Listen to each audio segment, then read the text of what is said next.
और ये एक ऐसा इशू है जिस पर पूरी कौम मुत्तफिक है और मुत्तफिक होना चाहिए। कल एक अफसोसनाक ख़बर की वजह से ये रेजोल्यूशन नहीं आ सकी, इसीलिए आज ये रेजोल्यूशन पेश हुई है। कुछ अफसोस भी हुआ, हमें इस ऐवान में ये रेजोल्यूशन मुत्तफ़क़ा होनी चाहिए थी, लेकिन मुझे बहुत अफसोस है कि एक रुकन ने इसको अपोज़ किया। ये उनकी राय है, जमहूरी हक़ है, लेकिन आज अगर वो ये ना एक्सरसाइज करते तो अच्छा होता, अच्छा मैसेज जाता। पर बहुत ही अफसोस की बात है। फिर आगे भी उन्होंने चंद ऐसी बातें की जिन पर एतराज़ मुझे है, लेकिन मैं सिर्फ वो बातें दोहराऊंगी जो ऑन रिकॉर्ड हैं। यूएन के अंदर 1948 में एक रेजोल्यूशन नंबर 47 मूव हुई है। उस रेजोल्यूशन का मतन बड़ा वाज़े है, यहाँ पर आज स्टेटिंग दी ऑब्वियस नहीं हुआ है। ये रेजोल्यूशन का मतन 1948 से पड़ा हुआ है कि वहाँ पर एक प्लेबिसाइट हो और कश्मीरी जो मकबूजा कश्मीर में मुकीम आवाम है, जो भारत के जुल्म और जबर का शिकार है, जिनके साथ ज़्यादतियों का अंबार और पहाड़ टूट पड़े हैं जिन पर, उनसे पूछा जाए कि वो क्या चाहते हैं। उन्होंने यकीनन अभी तक उन्हें ये राइट नहीं मिला है, और अब कश्मीर जो मकबूजा कश्मीर है उसके अंदर मसला कश्मीरियों का नहीं, इंसानों का है। वहाँ ह्यूमन राइट्स की जो वायलेशन हो रही है उसका कोई हिसाब नहीं है। जिस तरीक़े से वहाँ लोगों के हुकूक को रोंदा जा रहा है, जिस तरीक़े से वहाँ लोगों की आवाज़ों को कुचला जा रहा है, वो एक बहुत, मैं समझती हूँ, एक ऐसी दर्दनाक मिसाल है जिसके ऊपर हमें बहैसियत पाकिस्तानी नहीं, हमें बहैसियत इंसान बात करने की ज़रूरत है। और बिल्कुल मैं इस बात से एग्री करती हूँ कि अगर कश्मीरियों को आज हक दिया जाए तो वो इंशाल्लाह पाकिस्तान का इंतखाब करेंगे, और हम इसीलिए कहते हैं कि कश्मीर बनेगा पाकिस्तान। वो पाकिस्तान की शहरग है और रहेगी। यहाँ बैठकर जिस तरह के लेक्चर हमें सुनाए जाते हैं, खुदारा अंडरमाइन ना करें आप इस पार्लियामेंट को, अंडरमाइन ना करें इस पार्लियामेंट की हैसियत को, इसकी वक़्त को। और मैं ये शेर ज़रूर पढ़ूंगी वो ऐसे चंद नादान लोगों के लिए कि हर एक बात पे कहते हो तुम कि तू क्या है, हर एक बात पे कहते हो तुम कि तू क्या है, तुम ही कहो ये अंदाज़ गुफ्तगू क्या है, रगों में दौड़ते फिरने के हम नहीं कायल, जब आंख ही से ना टपका तो फिर लहू क्या है। तो आप हम बहुत एहतराम करते हैं, उम्रों का भी एहतराम करते हैं, लोगों का तजुर्बे का भी करते हैं, लेकिन जब तजुर्बा हमें गलत सिमत में ले जाए तो फिर हम उस तजुर्बे को चैलेंज भी करने का हक रखते हैं, और हम करेंगे। यहाँ बैठकर कोई अपने तजुर्बे और उम्र को लेकर हिस्ट्री को जो है वो डिस्टोर्ट नहीं कर सकता, तारीख को मस्क नहीं कर सकता। और तारीख यही है कि मासूम कश्मीरी आज भी अपने हक के लिए परेशान हैं, तड़प रहे हैं, और भारत मुस्तकिल उनके राइट्स को पामाल कर रहा है। मकबूजा कश्मीर के अंदर होने वाली ज्यादती की हम सख्त अल्फाज में मजम्मत करते हैं और करते रहेंगे जब तक उन्हें उनके हुकूक नहीं दिए जाते।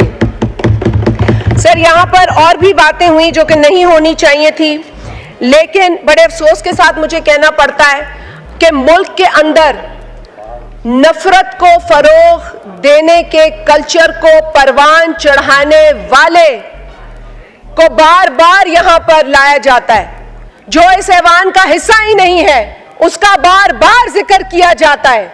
जो इस मुल्क में फितना फैला रहा है उसको बार बार इस ऐवान में लाया जाता है। आपका रोना धोना बंद हो तो नौजवान के रोजगार पर बात हो, आपका रोना धोना बंद होता कि हम पाकिस्तान के मसाइल पर बात कर सके। आज जो बिल आया है मैं उस पर भी बात करूंगी। आज का बिल सर, ये बिल किसी कोर्ट के खिलाफ नहीं है। ये बिल तो इस मुल्क से, इस पार्लियामेंट से लोटाक्रेसी को खत्म करने के हवाले से है। ये जो पार्टी खेलने का सिस्टम है इसको बंद करने के हवाले से है। कभी ये पार्टी, कभी वो पार्टी, कभी ये पार्टी शुरू होने से पहले ही खत्म करने का बंदोबस्त हो चुका है। तो ये बिल उस हवाले से है। अगर इस बिल को अंग्रेजी का मतन, किसी को अंग्रेजी का मकसद या तर्जुमे, लॉस्ट इन ट्रांसलेशन भी बहुत होता है, तो अगर कोई तर्जुमे में कहीं गुम हो चुका है तो उर्दू भी पढ़ ले और अंग्रेजी भी पढ़ ले। इस बिल के अंदर पार्टी लॉयल्टी को इंश्योर किया जा रहा है। पार्टी लॉयल्टी को इंश्योर करना कहां गलत है? ये किस मुआशरे में गलत है? ये किस पार्लियामेंट में गलत है? ये तासुर देना कि ये अदालती ऑर्डर के का कोई कॉन्फ्रंटेशन है, it is absolutely wrong. No court has the right to make laws. It is only the parliament's prerogative to make laws, to do legislation. No court can rewrite the constitution. No court can write a new law for us. The parliament will do that and the court accepts it. तो यहाँ पे ना आप court की नुमाइंदगी करें, और पहले तो आप एक और इदारे के भी बहुत बड़े नुमाइंदे थे, उसकी भी आपने अब तौबा कर ली है शायद, आपने तौबा कर ली है शायद, लेकिन आप उसके भी स्पोक्स पर्सन थे। हमें पता है, हम जानते हैं कि वो प्रेस कॉन्फ्रेंस बाद में करते थे, आप उनसे पहले करते थे। और आप तो नैब के भी बहुत बड़े स्पोक्स पर्सन रहे हैं, नैब के भी लोग बाद में आते थे, नैब के बिहाफ पे आप लोग पहले बात करते थे। तो हमें ना बताएं कि हम इस माजी से वाकिफ हैं। बात यहाँ पे उम्रों की भी हुई है सर, अब उम्रों की बात पे थोड़ा आ जाए सर। ये बहुत ही, मैं समझती हूँ कि दिस वाज क्वाइट इनअप्रोप्रिएट। हमने तो नहीं कहा कि जो इस मुल्क में नफरत तकसीम फैला रहा है उसको अपनी उम्र का लिहाज करना चाहिए, उसको ही रिटायर होना चाहिए, उसको ही तौबा करनी चाहिए। लेकिन आप जो है, अब मैं तो भाई बोलना भी नहीं चाहती 70 से ऊपर कौन है और 75 को कौन पहुंच गया, तो बोलना भी नहीं चाहती थी ये बातें। लेकिन 70-75 की उम्रों पर पहुंचकर अगर आप कहें कि आप नौजवानों की नुमाइंदगी कर रहे हैं, तो मेरा ख्याल है ये ज्यादती है, ये बहुत बड़ी ज्यादती है, खुद के साथ भी और उस नौजवान के साथ भी जिसके आप नुमाइंदा नहीं है। आप अगर उस नौजवान के नुमाइंदा होते तो लोगों को ट्रक की बत्ती के पीछे नहीं लगाते। आपने इस मुल्क के अवाम को ट्रक की बत्ती, 1 करोड़ नौकरियां देंगे, 50 लाख घर बनाएंगे। आपने जो चूरन बेचा, आज आप उस चूरन पर बात भी नहीं करते। आज आप बोलते भी नहीं है कि ये चूरन हम बेच रहे थे, हमने 1 करोड़।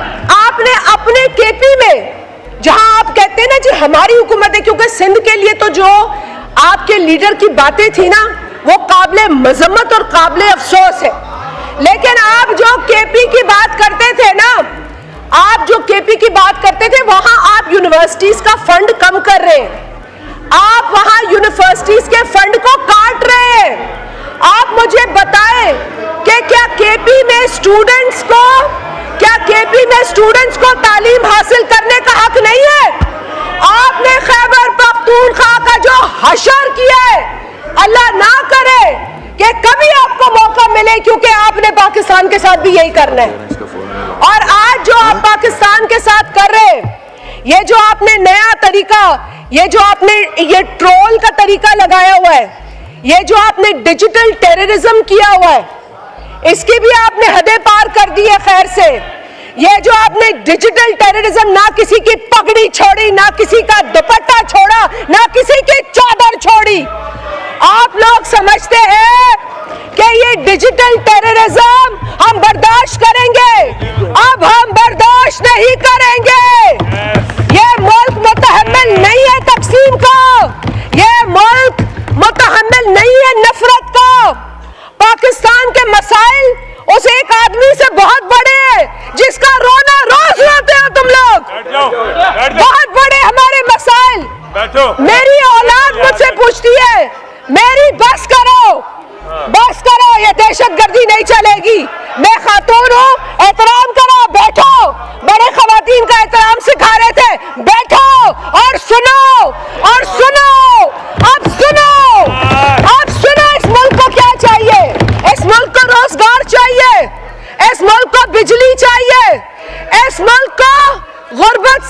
निजात चाहिए। इस मुल्क की माओ को अपने बच्चों का मुस्तकबिल बेहतर करना है। वो आपके उमर रसीदा चेयरमैन की आसाइशों पे नहीं बात करनी हमें। उसको फ्रिज दे दो, उसको मुर्गी दे दो, उसको एसी दे दो, उसको ट्रेडमिल दे दो, उसको हर चीज दे दो और पाकिस्तान की आवाम को भूखा मरने दो। उसको सब कुछ दे दो और पाकिस्तान की आवाम को भूखा मारो। आपने हद कर दी है ढिठाई की। आप लोग ये जो बैनर, ये जो थोबड़े लेकर आ जाते हैं रोज यहाँ पर, ये जो रोज आप लोग लेकर आ जाते हैं, इससे पाकिस्तान के गरीब आवाम का पेट नहीं भर रहा, इससे हमारे बिजली के बिल नहीं भर रहे, इससे हमारे नौजवान को नौकरियां नहीं मिल रही है। अरे भाई, कल करारदाद आई है फलस्तीन पर परसों, या कानून साजी आप कैसे कर सकते हैं? आप लोगों को तो यह भी नहीं पता कि आप लेजिस्लेशन कर रहे हैं या करारदाद पेश कर रहे हैं, और करारदाद के ऊपर भी आपको पेट में दर्द होने लगता है, आपको तकलीफ होने लगती है। मुझे आपकी तकलीफ पता है फलस्तीन के हवाले से, क्योंकि आपके अपने लीडर ने एक ज़ायनिस्ट को लंदन में सपोर्ट किया था मेयर इलेक्शन के लिए। तो आप लोग नहीं समझ सकेंगे इन बातों को। But I feel sorry for you people because some things are not defendable. You can't defend his support for the Zionists. You can't. So I let it go. वो सादिक जावेद बता चुका है, वो अपने कंसर्न एक्सप्रेस कर चुका है अपने इलेक्शन में, और वो अपनी तकलीफ का भी इजहार कर चुका है when your leader did not support him as a Muslim Pakistani candidate. वो बता चुका है. So sir, with all honesty, यहाँ सिर्फ लेक्चरबाजी नहीं होनी चाहिए, यहाँ पर अवाम के मसलों पर बात भी होनी चाहिए और एक दूसरे का साथ भी देना चाहिए। पीपल्स पार्टी इस वक्त इस पाकिस्तान के अंदर जो मसाइल हैं, जो अवाम को दरपेश मसाइल हैं, उसको लेकर परेशान है, वरना हम भी किसी के नखरे बर्दाश्त नहीं करते। हम सिर्फ पाकिस्तान की सालमियत, पाकिस्तान में इस्तेहकाम, पाकिस्तान में अमन के हामी हैं और हम हर कीमत अदा करेंगे पाकिस्तान के अंदर स्टेबिलिटी को कायम रखने के लिए। हम आप लोगों की तरह हम खुद गर्ज नहीं है, हम नहीं है खुद गर्ज, और हम साबित कर रहे हैं, करते रहेंगे। लेकिन आप लोगों को भी होश के नाखून लेने चाहिए, आप लोगों को भी पाकिस्तान का सोचना चाहिए।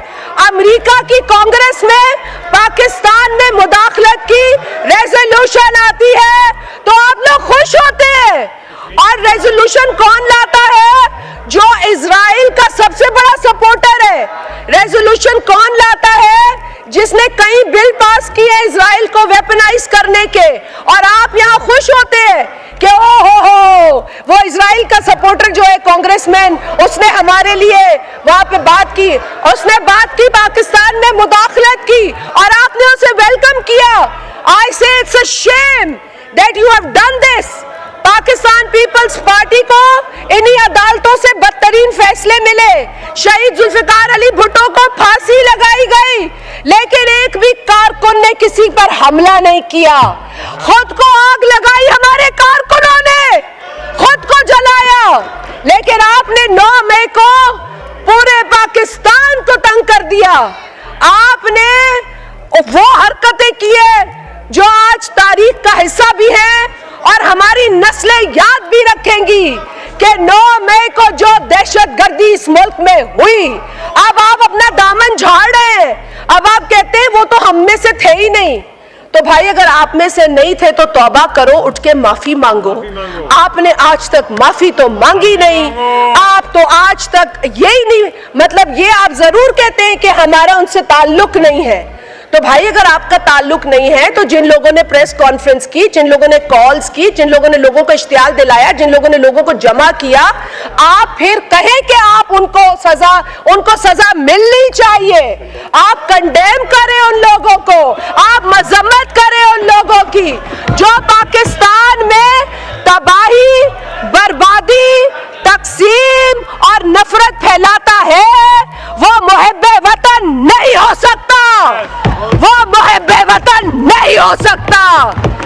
मुहिब्बे वतन वो है जिसको इदारे ने फांसी दी, उसने कुछ नहीं किया। मुहिब्बे वतन वो है जिसके कारकुनान को जेलों में डाला गया, औरतों को, मर्दों को कोड़े मारे गए, उसने मुल्क को नुकसान नहीं दिया। मुहिब्बे वतन वो है जिसको इस मुल्क से जाने पर मजबूर कर दिया गया, लेकिन उसने मुल्क को नुकसान नहीं दिया। मुहिब्बे वतन वो है जो आज सदर की कुर्सी पर है, 14 साल की जेल काट कर आया है। वो है मुहिब्बे वतन जो आज भी मुस्कुराता है और कहता है कि आओ सियासी डायलॉग करो। आप आज भी बड़ी बातें कर रहे हैं जेलों की। अच्छा होता कि अपने दौरे हुकूमत में भी आप उन चीजों की मजम्मत करते। जब फरियाल टालपुर साहिबा को ईद की एक चांद रात पर ले जाया गया था जेल, तो आप उठ के मजम्मत करते। आप मजम्मत करते जब मेरी बहनों को नैब अदालत के बाहर उठाकर पुलिस मोबाइल में डाला गया, आप मजम्मत करते। आप मजम्मत करते तो आज मैं भी कहती कि आप हक और सच की बात करते हैं, आप सिलेक्टेड बात करते हैं। आप जिस तरह की सिलेक्टेड हुकूमत थे, उसी तरह के सिलेक्टेड लोग हैं, उसी तरह की सिलेक्टेड अपोजिशन बात नहीं करना चाहती तो हम एजेंड कर देंगे। आप तशरीफ रखें, आपको मौका मिलेगा, आपको अपोजिशन को मौका मिलेगा अपना व्यू कर बात करें। आप चेयर को डिक्टेट ना करें, इस तरह नहीं होगा। ने भी तौबा कर ली। आप लोग ऐसा टोला है जिसको लाने वाले भी परेशान है। अब वो कहते हैं कि इनसे पाकिस्तान को पनाह चाहिए। आपसे वाकई पाकिस्तान को पनाह चाहिए, क्योंकि आपसे पनाह मिलेगी तो पाकिस्तान तरक्की करेगा। आप लोगों की जो सोच है वो इंतशार पसंदाना है, नफरत आमेज है, और आप लोग इस मुल्क में जो बीज एक डिक्टेटर ने बोए थे नफरत के, उसको परवान चढ़ा रहे हैं। जिस डिक्टेटर ने इस मुल्क को मजहब के नाम पे तकसीम किया, फिरके के नाम पे तकसीम किया, जबान के नाम पे तकसीम किया, आप उसी डिक्टेटर के पैरोकार हैं। आप उसी का मैसेज आगे ले जा रहे हैं। आपने पाकिस्तान में नफरत को परवान चढ़ाया है। आपको चाहिए था कि आप जब हुकूमत में आए तो आप सब्र का पैगाम देते, लेकिन मैंने पहली दफा देखा ऐसी हुकूमत जो अपने ही बजट में अपनी ही बजट बुक्स ऑपोजिशन पे फेंक रही थी। ये पहली मर्तबा आप ही की हुकूमत जब थी सिलेक्टेड, उस वक्त ये मैंने देखा, और कभी नहीं देखा था कि हुकूमत ही ऑपोजिशन को किताबें मार रही हो। हमने वो मनाजिर भी इस असेंबली में देखे, अफसोसनाक मनाजिर। आपका लीडर शाबाशी उन लोगों को देता था जो ज्यादा गाली देते थे, जो ज्यादा शोर मचाते थे, और जो बेचारे इज्जतदार थे वो कोना पकड़ के बैठ जाते थे, क्योंकि उन्होंने घर से ये तरबियत हासिल नहीं की थी। लेकिन आपका लीडर उनको कहता था कि गाली दो, जितनी बड़ी गाली दोगे उतनी बड़ी शाबाशी मिलेगी। ये आपका और उतना बड़ा ओहदा मिलेगा। आपके अंदर की कहानियां आप सारी पता है हमें, ऐसी बात नहीं है, सारी कहानियां अंदर की बाहर आ चुकी हैं। लेकिन उस वक्त अभी भी आप बहुत टाइम है, वैसे हमें इतनी गंदी कहानियां सुननी भी नहीं है। लेकिन जहां तक सवाल पैदा होता है इस मुल्क का, इस मुल्क में हमें मरना है, हमें जीना है। हमारी औलादें इस मुल्क से बाहर नहीं बैठी हैं, हमारी औलादें अयाशी नहीं कर रही हैं किसी और मुल्क में। अगर इस मुल्क में मेरी औलाद है तो भी मुझे आपकी औलाद की फिक्र होगी। अगर मेरी औलाद नहीं होगी तो मुझे किसी की औलाद की फिक्र नहीं होगी। आप इन उसूलों को क्यों भूल जाते हैं? उसे एक शख्स के लिए आप सारे उसूल भूल जाते हैं। भाई उसके बच्चे भी यहाँ नहीं है, उसका यहाँ कोई, देखिए सबसे बड़ा सरमाया, आप दिल पे हाथ रख के बोले, आपकी औलाद होता है। आपकी औलाद आपका सबसे बड़ा सरमाया है। जब आप अपने बच्चों को इस मैदान में नहीं उतारते तो आप दूसरों के बच्चों का सर मांगते हैं, दूसरों के बच्चों की जिंदगियां मांगते हैं, दूसरों के बच्चों के आप कुर्बानियां मांगते हैं। मेरा ख्याल है इस तरह की सेल्फिश पॉलिटिक्स इस मुल्क में खत्म होनी चाहिए। जिसने इस तरह की सियासत की है, पहले भी की थी, लोगों ने कहा था कि फ्रिज बेचो, टीवी बेचो, हथियार लो, मतलब जितनी नफरत फैलाई गई है, जितनी नफरत इस मुल्क में फैलाई गई है, जितनी नफरत इस मुल्क में फैलाई गई है और जिसने ये मनुसियत फैलाई है उसका अंजाम बुरा हुआ है। हमने ये देखा है, माजी में देखा है और हम आज भी देख रहे हैं। एक खोखले नारे, ये खोखले नारे, अब आप भी इसमें यकीन नहीं रखते। अभी ये 2-4 नारे लगाओगे, वो जो जेल में बैठा हुआ आपका बुजुर्ग है वो देखेगा, शाबाशी देगा। मैं समझ सकती हूँ कि आपकी नौकरी जो है बहुत जरूरी है, लेकिन आपकी पहली नौकरी इस मुल्क के लिए होनी चाहिए। आपकी पहली नौकरी, आपकी पहली नौकरी इस वतन अजीज के लिए होनी चाहिए। उस एक घमंडी को आप खुश करने के लिए बार बार यह नारे लगाते हैं, जो खड़ा होता है पाकिस्तान जिंदाबाद और फिर दूसरा फितना जिंदाबाद। क्यों भाई, क्यों फितना जिंदाबाद? ये मुल्क जिंदाबाद, इस मुल्क का अमन जिंदाबाद, इस मुल्क की खुशहाली जिंदाबाद, इस मुल्क का नौजवान जिंदाबाद, इस मुल्क का हर फर्द जिंदाबाद, इस मुल्क की बेटी जिंदाबाद, इस मुल्क का बेटा जिंदाबाद। पाकिस्तान जिंदाबाद।